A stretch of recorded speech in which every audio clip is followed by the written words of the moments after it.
दोस्तों नमस्कार। पहले कनाडा और उसके बाद कतर। भारत कहां पर खड़ा है? भारत की कूटनीति, भारत की विदेश नीति क्या कहती है? और यह सवाल सिर्फ इन दो देशों के इर्द गिर्द नहीं, बल्कि रूस और यूक्रेन युद्ध के वक्त भी पश्चिमी देश या कहें नाटो देशों के भीतर भी यही सवाल था। भारत कहां खड़ा है? इजराइल और हमास के युद्ध के बीच भी यही सवाल खड़ा हुआ कि भारत कहां पर खड़ा है। और दुनिया के मानचित्र पर जब चर्चा न्यू वर्ल्ड ऑर्डर की है और माना गया कि भारत अपनी कूटनीति और विदेश नीति के जरिए इस न्यू वर्ल्ड ऑर्डर के बीचों बीच आकर खड़ा हो चला है, तब एक के बाद एक सवाल युद्ध के मद्देनजर अंतर्राष्ट्रीय कूटनीति को लेकर या फिर व्यापारिक और बाजार के संबंधों को लेकर, यह सवाल तो अमेरिका और चीन के व्यापारिक रिश्तों में टकराव के वक्त भी यही उभरा था, भारत कहां खड़ा है। लेकिन एक फिरिस्त आज पहले समझ लीजिए। इस दौर में भारत की मौजूदगी अंतर्राष्ट्रीय मंच पर बड़ी मजबूत है, लेकिन भारत के भीतर उठते हुए सवाल भारत की मौजूदा सत्ता और उसकी विदेश नीति को लेकर एक साथ कई सवाल इसलिए खड़ा कर रहे हैं क्योंकि भारत की अंदरूनी राजनीति नहीं, बल्कि भारत की विदेश कूटनीति को लेकर पहली बार सवाल पड़ोसी देशों से लेकर ताकतवर मुल्कों तक को लेकर होता चला जा रहा है। और शायद इसीलिए रूस और चीन का नजदीक आना, भारत का अमेरिका के करीब जाना, भारत का रूस के करीब जाना और अमेरिका और नाटो देशों का यूक्रेन के साथ खड़े होना, भारत का हमास का विरोध करते हुए और उसके हमलों को घातक और खतरनाक बताते हुए इजराइल के साथ खड़ा होना और उसके कुछ घंटों के बाद फिलिस्तीन का जिक्र करते हुए पारंपरिक विदेश नीति का जिक्र कर देना। इन सवालों के बीच हो सकता है आपके जहन में श्रीलंका का सवाल, नेपाल का सवाल, भूटान में अंडरग्राउंड तरीके से जो इंफ्रास्ट्रक्चर चीन खड़ा कर रहा है उसको लेकर सवाल, बांग्लादेश के करीब होता हुआ चीन उसको लेकर सवाल, या इन तमाम सवालों के बीच मालदीव के भीतर चुनाव होते हैं तो भारत की फौज को वहां से हटना चाहिए, यह कहता हुआ एक शख्स चुनाव जीत जाता है और सत्ता में आ जाता है। यानी फिरिस्त को अगर परखना शुरू कीजिएगा तो Canada, Maldives, Iran, Nepal, Israel, रूस, यूक्रेन, तमाम देशों के मद्देनजर भारत कहां पर है और होते होते हो सकता है अफगानिस्तान भी आपके जहन में आए, भारत कहां पर खड़ा है। ईरान के चाराबार की जगह हो या फिर अफगानिस्तान में खूब सारा पैसा इन्वेस्ट करने के बाद का सवाल हो। लेकिन ध्यान दीजिए, भारत के विदेश मंत्री एस जयशंकर इस दौर में अंतर्राष्ट्रीय तौर पर चेहरे के साथ पहचान पाए हुए हैं। भारत के भीतर भी मोदी सरकार की उपलब्धियों का बताने का जिम्मा भी देश के विदेश मंत्री के हाथों में रहा, क्योंकि इस दौर में अंतर्राष्ट्रीय तौर पर भारत की छवि बड़ी शानदार तरीके से उभरी है। लेकिन जब 8 सैनिकों को मृत्यु दंड देने की बात कतर से निकलकर आई तो एक सवाल हर जहन में आकर अटक गया। अंतर्राष्ट्रीय तौर पर अपनी धाक जमाने वाले भारत के भीतर क्या अपने ही जवानों को लेकर बहुत सारे सवाल हैं, क्योंकि यह एक सब कुछ झटके में नहीं हुआ है, एक लंबी प्रक्रिया है और 1 बरस से यह सब कुछ चल रहा था। और कतर के साथ भारत के संबंध कोई 36 के आंकड़े वाले भी नहीं है।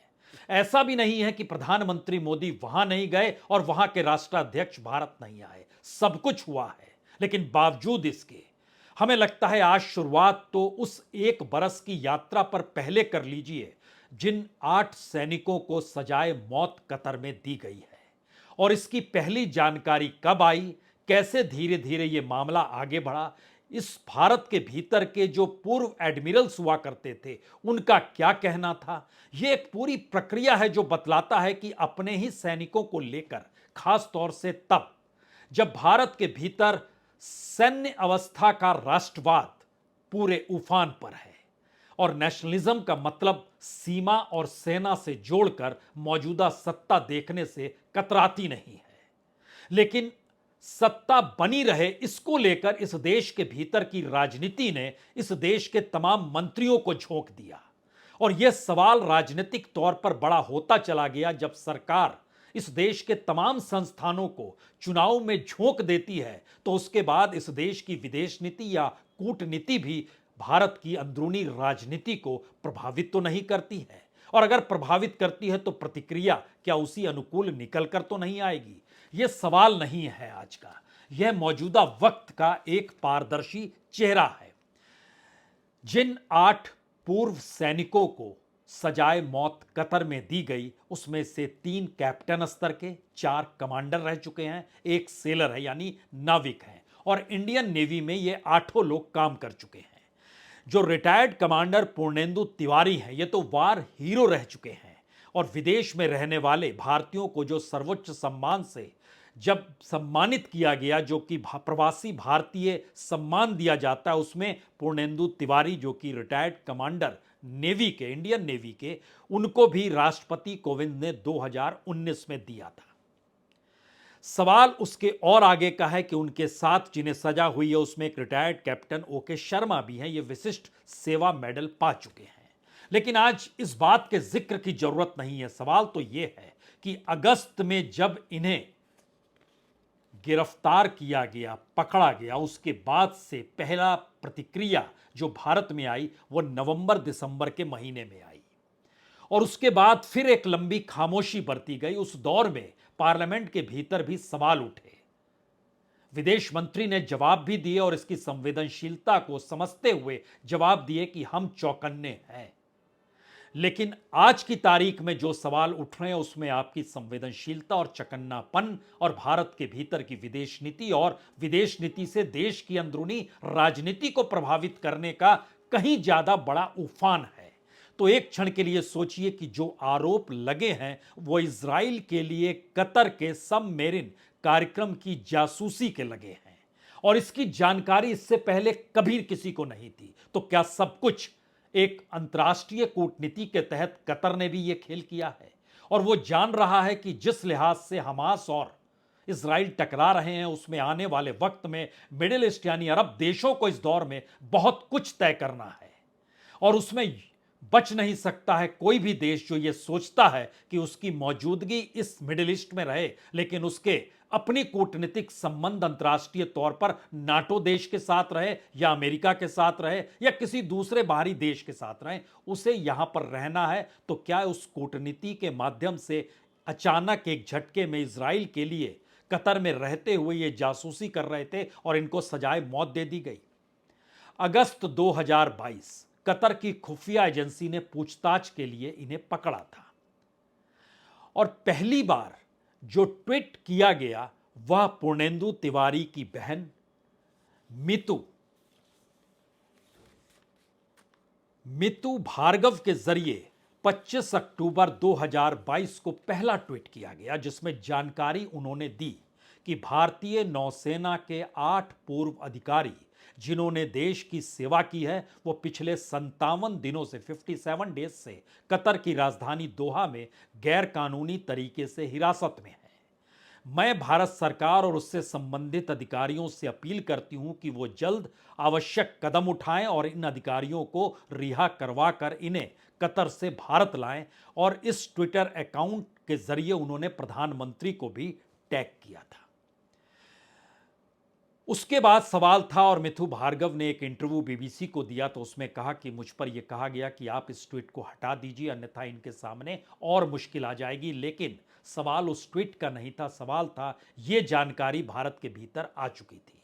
और अक्टूबर के बाद 3 नवंबर को अपने जो वीकली प्रेस कॉन्फ्रेंस होती है विदेश मंत्रालय की, उसमें अरिंदम बागची आए, तब यह सवाल निकल कर आया। तो उनका जवाब था कि हमें 8 भारतीय नागरिकों की गिरफ्तारी के बारे में जानकारी है जो कतर की किसी कंपनी के साथ काम करते थे, और कतर में भारतीय दूतावास के अधिकारी वहां की सरकार से संपर्क में हैं, और दूतावास के अधिकारियों को गिरफ्तार लोगों से मिलने की अनुमति दे दी गई है, और गिरफ्तार भारतीय लोगों को उनके परिजनों से भी फोन पर बातचीत की इजाजत हो गई है। सवाल था कि इन सवालों को लेकर ही मनीष तिवारी ने संसद के भीतर इस मुद्दे को उठाया, तो वहां पर जवाब देश के विदेश मंत्री एस जयशंकर ने भी दिया। और जब यह जवाब दिया जा रहा था तो उससे पहले सोचिए कि पार्लियामेंट के भीतर संसद में बकायदा कहा गया कि उनके हित हमारे लिए सर्वोपरि हैं। यह जिक्र विदेश मंत्री कर रहे हैं, उनके हित हमारे लिए सर्वोपरि हैं। हमारे राजदूत और आला अधिकारी इस मामले में सरकार के साथ लगातार संपर्क में हैं और हम आपको आश्वस्त करना चाहते हैं वे हमारी प्राथमिकता हैं। बरस भर बीत गया और उसके बाद जब यह खबर आई तो उसके बाद भारत सरकार ने इस पर भी प्रतिक्रिया दी और प्रतिक्रिया इस रूप में आई कि जैसे भारत सरकार को जानकारी ना हो कि ऐसा कुछ हो सकता है। और विदेश मंत्रालय ने कहा उसके बाद हमारे पास शुरुआती जानकारी है कि कतर की अदालत ने अल दहरा कंपनी के 8 भारतीय कर्मचारियों से जुड़े मामले पर अपना फैसला सुनाया है। फांसी दिए जाने के फैसले से हम स्तब्ध हैं और अदालत के पूरे आदेश का इंतजार कर रहे हैं। जिन लोगों को सजा दी गई हम उनके परिजनों और कानूनी टीम से संपर्क में हैं। हम सभी तरह के विकल्पों की तलाश कर रहे हैं। यह फैसले के बाद की प्रतिक्रिया है। फैसले से पहले की प्रतिक्रिया 10 महीने पहले की है, दिसंबर के महीने में। उस वक्त सारी जानकारी, आगे बढ़ने की सोच और कमोवेश इन्हीं बातों का जिक्र उस दौर में था कि हम किस रूप में काम कर रहे हैं। तो क्या यह सब कुछ एक झटके में कतर की सरकार ने इसलिए फैसला लिया क्योंकि कल अमेरिकी राष्ट्रपति ने जब कहा कि जिस इकोनॉमिक कॉरिडोर को बनाने का जिक्र यहां से लेकर यूरोप तक जो पूरे मिडिल ईस्ट से गुजरेगा, उसी को लेकर हमास ने यह हमला किया। और एक कारण, सबसे बड़ा कारण यह भी हो सकता है या यही है, तो क्या एक ऐसी परिस्थिति है कि जो व्यापारिक रिश्ते और बाजार को लेकर दुनिया के भीतर जो युद्ध की परिस्थिति अमेरिका और चीन के टकराव के साथ शुरू हुई, वह धीरे धीरे बढ़ते तक यूक्रेन तक पहुंची और रूस के दरवाजे तक पहुंची। और धंधा है और बिजनेस है, शायद इसीलिए भारत को सस्ते में तेल मिलता चला गया। भारत उस तेल की रिफाइनरी करने के साथ साथ नाटो देशों को वो तेल बेचने लगा, पश्चिमी देशों को बेचने लगा। यानी आर्थिक तौर की परिस्थितियां युद्ध के ऊपर हावी होती है या आर्थिक परिस्थितियां युद्ध की दिशा में हर किसी को ढकेल देती है। और इन्हीं परिस्थितियों में क्या अंतर्राष्ट्रीय कूटनीति कहती है कि किस देश को लेकर कहां कैसा निशाना लगाना है। इसीलिए क्या इंतजार कर रहा था कतर, जिसने एक लंबे वक्त तक 8 सैनिकों को अपने गिरफ्त में रखा और कोई जानकारी नहीं दी। हम जब कह रहे हैं कोई जानकारी नहीं दी तो उसकी भी एक वजह है और उसकी वजह हमें लगता है पुराने पन्नों को खोलें उससे पहले यह भी सोचिए, भारत सरकार की जो प्राथमिकता का जिक्र आया उसमें यह भी आया कि यह मामला गोपनीय होने के कारण अभी इस मामले में कुछ और नहीं कहा जा सकता है। भारत के विदेश मंत्री क्राइजेक में हैं, हालांकि आज वो भारत पहुंच जाएंगे। क्राइजेक में दरअसल जो शंघाई कॉरपोरेशन की जो बैठक है उसके मद्देनजर वो वहां पर गए हैं। 2 दिन की बैठक 25 और 26 को। और भारत के भीतर चुनाव के लिए तमाम मंत्रियों को कहा गया है कि आपको चुनाव प्रचार में कब कहां कैसे जाना है। और इस दौर में चूंकि G20 और अंतर्राष्ट्रीय कूटनीति में ऑस्ट्रेलिया के जरिए बॉस कहा जाना या भारत की पहचान को लेकर एक अंतर्राष्ट्रीय मानचित्र पर न्यू वर्ल्ड ऑर्डर में भारत उस धुरी के तौर पर बन जाना जहां पर विदेश मंत्री एक चेहरा ही नहीं बल्कि प्रधानमंत्री मोदी की विदेश कूटनीति के सबसे बड़े प्रवक्ता के तौर पर निकल कर आए, तो उनकी मौजूदगी इस दौर में कहां पर है यह सवाल कोई भी करेगा, क्योंकि महज एक बयान जारी किया गया और वह भी तब जब अंतर्राष्ट्रीय तौर पर हर कोई जानता है कि किसी दूसरे देश के नागरिकों को सजा होती है उस देश में, तो वह उस सजा को इंप्लीमेंट कराने के लिए उस भारत को वो सौंप सकते हैं। अगर गुनाहगार हैं तो भारत को सौंपें, गुनाहगार नहीं है तो छोड़ दें। लेकिन फांसी की सजा वहां पर दी गई। यानी अगली परिस्थिति शायद, क्योंकि 2015 में जो समझौता कतर के साथ है उसमें वहां पर जो भारतीय नागरिक अपराधी होगा उसको सौंप देना चाहिए भारत को। तो क्या उस दिशा में कदम बढ़ेंगे? भारत की कूटनीति उस दिशा में जाती है या विदेश नीति उस दिशा में जाती है, या एक झटके में इजराइल, हमास, फिलिस्तीन, क्योंकि भारत ने शुरुआती दौर में जो स्टैंड हमास को लेकर लिया और इजराइल को लेकर किया। दूसरा स्टैंड जो विदेश मंत्रालय के जरिए निकला वो एक झटके में फिलिस्तीन के पास जाकर खड़ा हो गया और अमेरिका तक को स्तब्ध करने वाली सोचते कि भारत में ये चेंज 3 दिन के भीतर क्यों आ गया। लेकिन एक झटके में उस पन्ने को बंद कीजिए और उसके आगे निकलिए, क्योंकि जब सवाल पार्लियामेंट के भीतर मनीष तिवारी ने उठाया था तो उन्होंने बहुत साफ तौर पर कहा था कि इसको लेकर कितनी गंभीरता किस रूप में होनी चाहिए, और उसी का जिक्र करते हुए कल भी उन्होंने कहा कि अब सजा कम कराकर अपने देश लाने की जरूरत है और प्रधानमंत्री मोदी को उच्चतम स्तर पर कतर सरकार के साथ इस मुद्दे को उठाना होगा। शशि थरूर ने भी कमोवेश यही कहा और कहा कि दरअसल इसमें एक पारदर्शिता नहीं नजर आती और विदेश मंत्री और प्रधानमंत्री को अब इस मामले में तुरंत कार्रवाई करनी होगी और कतर सरकार से उच्चतम स्तर पर बातचीत होनी चाहिए। एक चीज और समझिए, कतर में लगभग 70,000 से ज्यादा भारतीय हैं। दुनिया भर के अलग अलग देशों में जो भारतीयों की मौजूदगी और वहां जो वो कमाते हैं और अपने लोगों को भेजते हैं रेमिटेंस के नाम पर, उसमें कतर का नाम पहले दूसरे तीसरे नंबर पर आता है। तो भारत के बहुत सारे लोग वहां पर रहते हैं, बड़ी तादाद में भारत की कंपनियां वहां पर काम करती है, छोटी बड़ी कंपनी बड़ी तादाद में काम करती है। तो कुछ सवाल इस दौर में जो निकल कर आए इस फैसले के बाद और भारत की कूटनीति यहां पर क्या कहती है, वह 3 सवालों को जन्म दे रही है। पहला यह कि कोर्ट में सुनवाई के वक्त एक बार भी इजराइल के लिए जासूसी जैसे किसी आरोप का जिक्र किया ही नहीं गया, लेकिन फैसला देते वक्त जिक्र क्यों हो गया।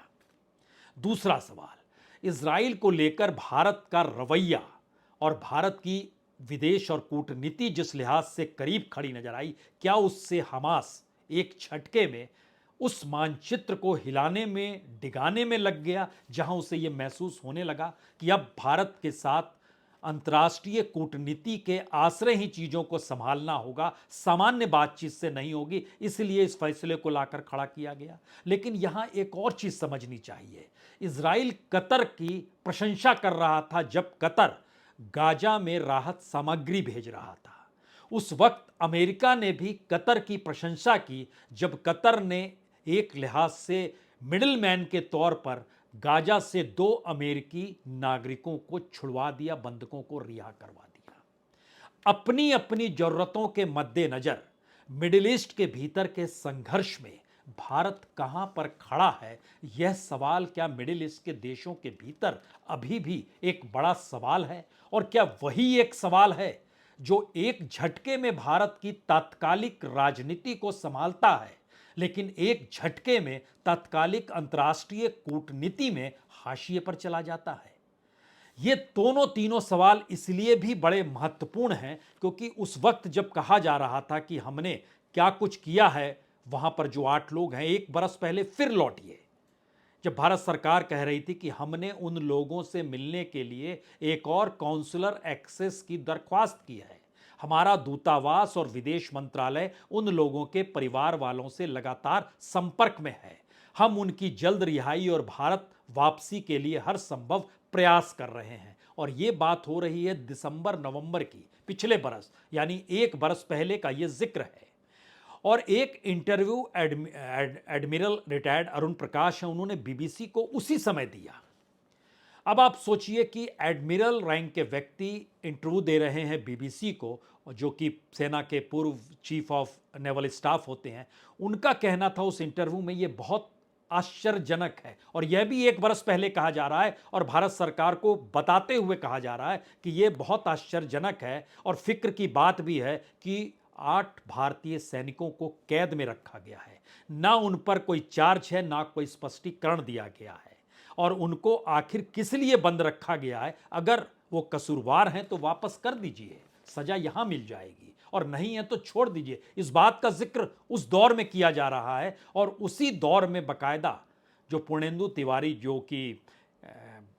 नेवी के अधिकारी थे और उस वहाँ पर जिस कंपनी में थे वो मैनेजिंग डायरेक्टर के तौर पर थे, वो सिंगापुर ताशकंद होते हुए वहाँ पहुँचे और कंपनी में काम कर रहे थे। उनकी बहन ने इस बात की जानकारी दी उसी पीरियड में, मितू भार्गव ने, कि देखिए ऐसी स्थिति है, इसमें परिस्थितियों को भारत सरकार को संभालना चाहिए।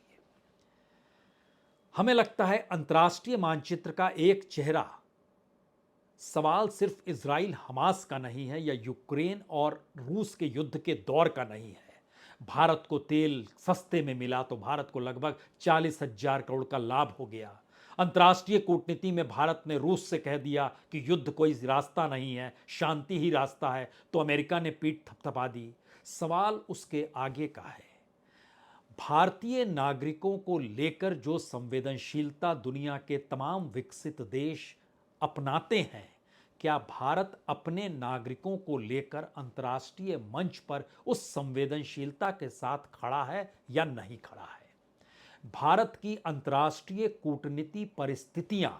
क्या दुनिया के अलग अलग क्षेत्रों में अलग अलग युद्ध या टकराव के मद्देनजर अलग अलग होगी, या वह उस दिशा में जाएगा जहां एक वक्त भारत अगुवाई करता था सार्क देशों का, एक वक्त अगुवाई करता था गुटनिरपेक्ष आंदोलन का, और चाहे अमेरिका हो या रूस हो या चीन हो, तीनों भारत को उस रूप में तरजीह देते थे कि इनके साथ इस रूप में परिस्थितियां खड़ी हैं जहां पर दुनिया के तमाम देश भारत के साथ हैं। उसमें एक बड़ा परिवर्तन दुनिया में बदलती हुई इकोनॉमी के मद्देनजर आया